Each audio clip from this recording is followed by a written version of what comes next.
Kaya natin pinag-uusapan yung mga VTubers kasi recently, merong isang VTuber nag-apologize siya about lying about her age. How old do you think she is? Bakit kailangan niya mag-apologize? Nako. Para ba yung sinasabi niya na nasa 20s lang siya pero sa totoo lang nasa 40 plus na? Ikaw ba siya magpapaliwanag ka? Sakali, ganun? Mag-explain ka. Depende sa sarili mo. Ano ba mic ko? Pasensya na. Yung sa age, kunwari pag akong gano'n, nalaman yung talagang age ko. Ba't nalungkot si ate ko? Sa 45 na yan. Oh.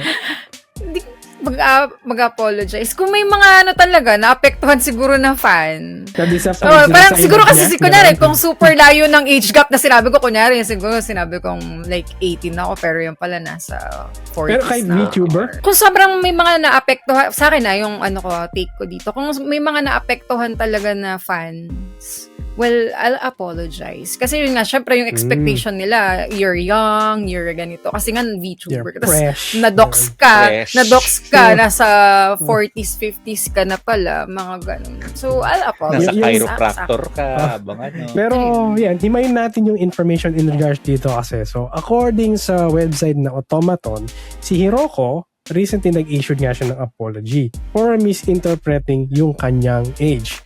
Because apparently, at the time na nag-debut siya, kasi dito yung parang i-announce na yan din, ito yung bagong cast namin is, yung in-introduce na age para sa kanya is 85-year-old daily. So, Bata pa, no? Bata pa. Pero in reality, guys, 84 pa lang siya. So, yun. Yun yung reason bakit siya nag-sorry. Isang taon.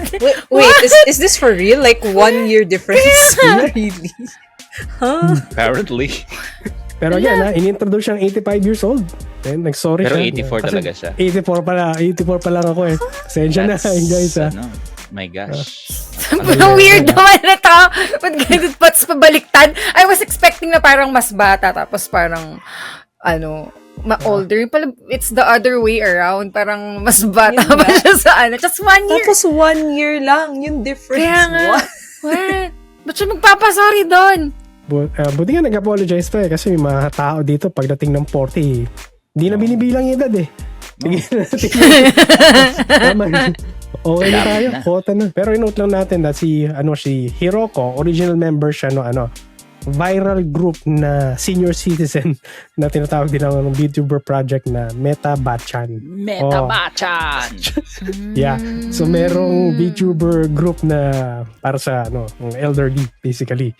Maganda yan, di ba? Okay yan. Wow. Sa may chance pa. Pwede pa.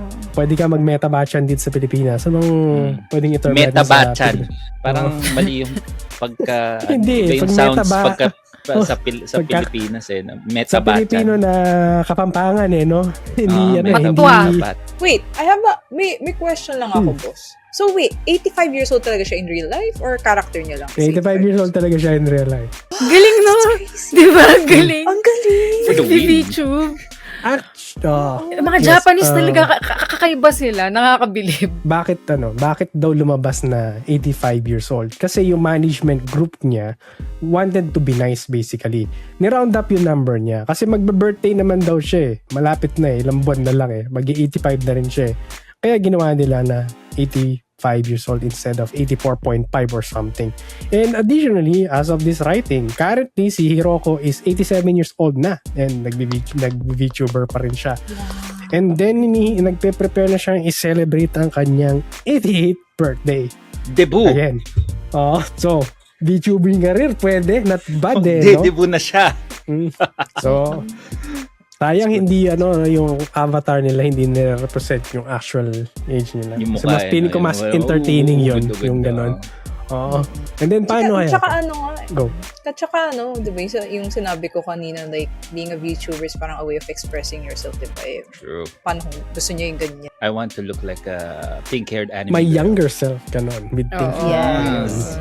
Sabi sa comments. Seryoso news na to.